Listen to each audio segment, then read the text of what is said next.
В това видео ще ти представя система, която е приложима за всички бизнеси, които искат да се развиват, да имат повече продажби без излишни разходи за реклама. Нареках я Social Million Growth и съм се фиксирал в няколко различни ниши, с които искаме да работим. Затова предлагам нека направо да започнем с презентацията, за да разбереш малко повече.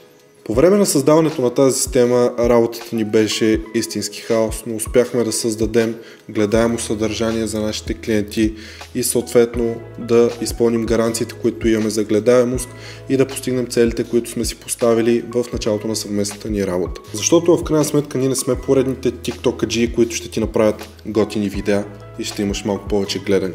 Ние работим по реална система и използваме съдържанието като инструмент. Днес съдържанието е най-добрият инструмент. Утре могат да бъдат имейли, други ден може да бъде пощенски гълъб, няма никакво значение. Концепцията е една и съща благодарение на тази система. Инструментите са различни. В случая в момента инструмент, който използваме е съдържание в социалните мрежи за органичен растеж. Нека да започнем с проблемите, които 90% от бизнеса се среща най-често, защото техните профили най-често приличат на каталози, без да изграждат истинска връзка с аудиторията си. В момента ще говорим основно за социални мрежи, за съдържанието и по-късно за системата, която създадохме. В началото, което ми прави впечатление е, че хората и бизнесите имат липса на връзка. Социалните мрежи изглеждат като каталог, който продава нещо, а не изглеждат като нещо, което да създаде реална връзка с потребителите си под формата на автентично съдържание, разпознаваемо съдържание и по-скоро съдържание, което те могат да се припознаят. Съдържание без цел. Това, което ми прави впечатление, е, че повечето бизнеси качват съдържание просто защото трябва, а не защото има нещо, което иска да изпълнят благодарение на това съдържание. Давам ти в момента най-простата насока. Едно съдържание трябва или да трупа последователи, или харесвания, или коментари, или лидове, или директни продажби. Започни с тази концепция и вече надграждай, ако решиш да го правиш сам. Следващото нещо, което е, че повечето собственици на бизнеси, управители, менеджери ги е страх от камера. Страх ги е да седнат пред камерата и да започнат да обясняват, да разказват, да показват техния бизнес и тяхното джърни, техния експириенс. Собствениците не осъзнават, че днес брандът е зад лице, а не лице зад бранда. Това е изключително важно, защото днес хората повече се доверяват на персонални брандове и на хора, защото знаят кой да съдят или кой да хвалят в бъдеще, когато са доволни или не, а не просто бранд, не просто лого, не просто бизнес име. Трябва да има човек. Независимо дали е собственика, рекламно лице, обикновен персонаж, който може да се използва за видеа, снимки и да разказва истории, но препоръчвам и реално пазарът се е доказал, че е задължително да има лице около него. Защото в крайна сметка целта на нашите клиенти винаги е продажби, когато са го правили сами, изпълнението е било слабо и съответно заключението е, че този метод не работи. И затова доста трудно ни се доверяват в предварителните разговори, но когато видят резултатите, всичко е по-спокойно. Защо бизнесът ти не се отличава? Защото всички правят едно и също и го правят, защото не знаят какво правят. Липса на различност, липса на диференциация. Прави ми впечатление, че повечето бизнеси, които са в една и съща сфера, правят едно и също. И това води до липса на диференциация, липса на различност. И съответно те не знам защо, най-вероятно поради липсата на знание на цялото това нещо, но когато не са уникални, не са различни, зрителят не може да различи теб от конкурентите ти. Съответно е много по-трудно да избере теб от конкурентите ти, защото той ако се припознава, ще избере теб. Ако всичките сте му еднакви, няма да избере или по-скоро ще избере по цена. А пък знаеш, че цената е най-лесният race to the bottom, буквално. Състезание към дъното. Не е ясна посока. Както казахме до сега, всяко видео, всяко съдържание, всеки пост, всяко стори, всеки текст трябва да обслужва точно определена цел, а за определените цели, които сме работили, съответно поставяме точен план, по който да действаме и това съдържание, което е в този план, който сме изготвили, трябва да обслужва тази цел. Толкова е просто, а не просто да блъскаме съдържание, защото така трябва. Нужда от стратегия, съдържанието просто е най-работещият инструмент в момента и съответно за това използваме него. Много ми е интересно да разбера ти какъв бизнес имаш, затова ми напиши в коментарите и ми кажи дали правиш някоя от тези грешки, които изброихме до момента. Нека да минем към примери за неефективни подходи.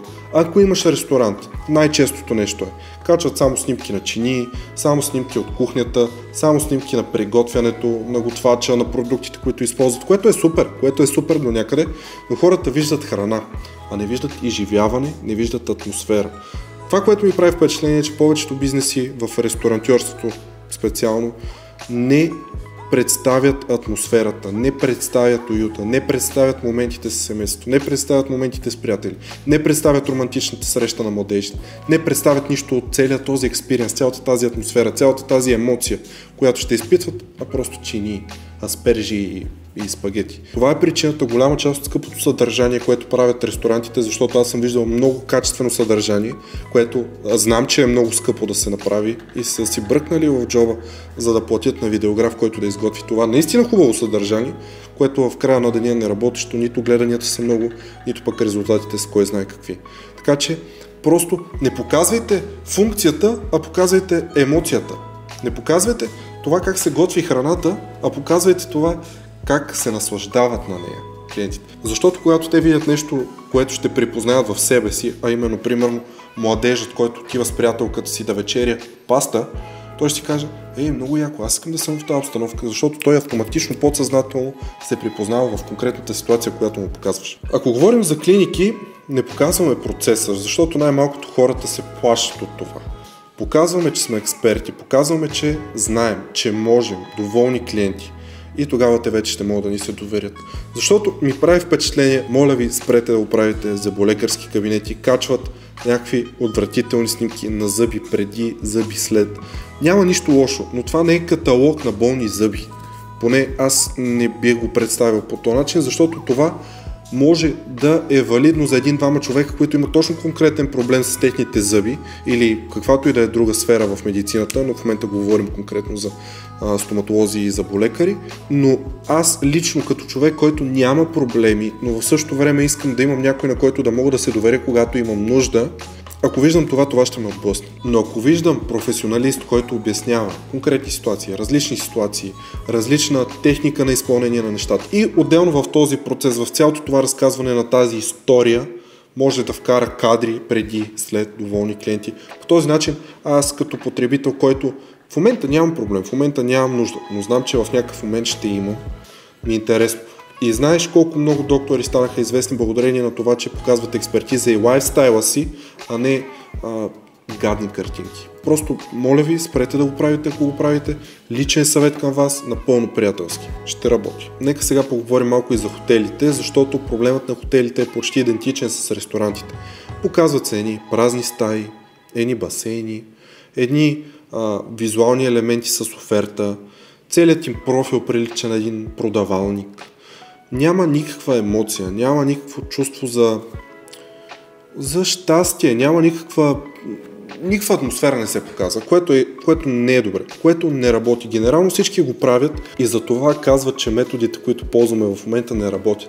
Не, те работят, просто вие ги правите по грешният начин и за това продължавате да разчитате на букинг платформите, да си плащате комисионите, да давате пари за скъпа реклама, която не съм сигурен дали работи във вашия случай, вместо да се концентрирате върху създаването на съдържание, което е автентично, което показва емоция, което показва атмосфера, което хората се припознават в него, а не празни стаи.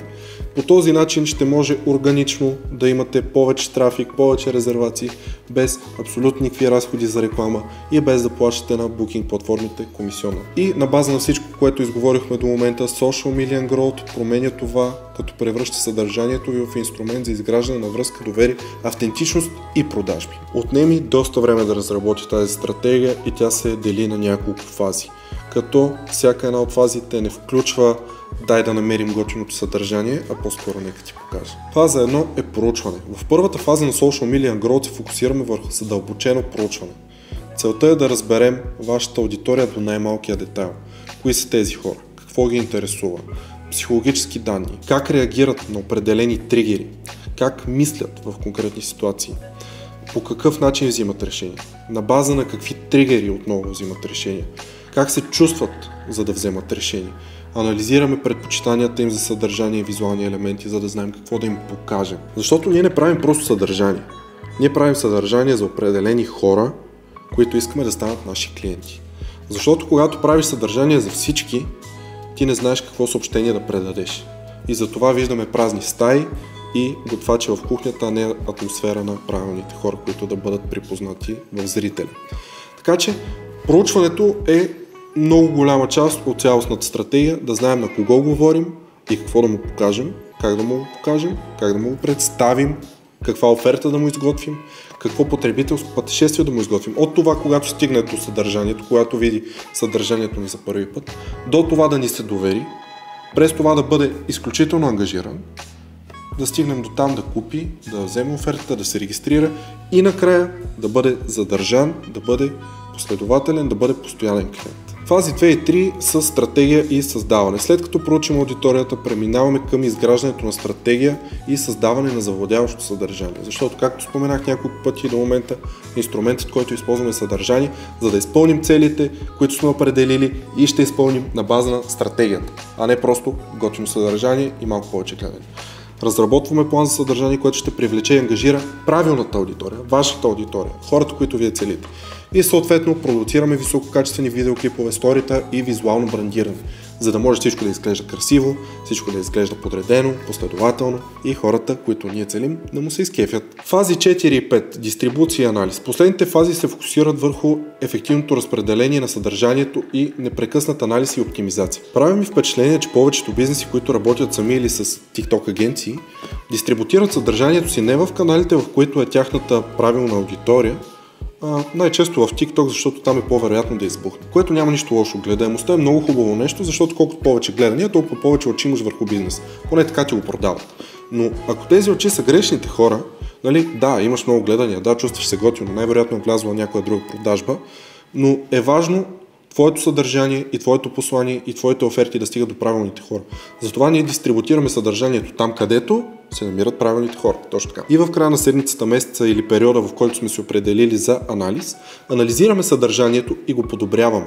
Виждаме къде са пропуските, виждаме кое работи, подобряваме, надграждаме, за да може какво да продаваме. Точно така. Не обичам да говоря по този начин, нали, ние какво правим, пък другите какво не правят, но това, което правим ние със сигурност е да анализираме съдържанието и да го надграждаме, защото, както казах много пъти, работим с този инструмент, а другите просто правят съдържание, което изглежда готино, което е някаква интересна идея, базирано на трендове, а това е работещо в някакъв краткосрочен период и даже не е сигурно дали изобщо е работещо. Осигуряваме оптимално публикуване и ангажиране с аудиторията и анализа, проследяваме резултатите и идентифицираме кое работи, за да правим повече от него.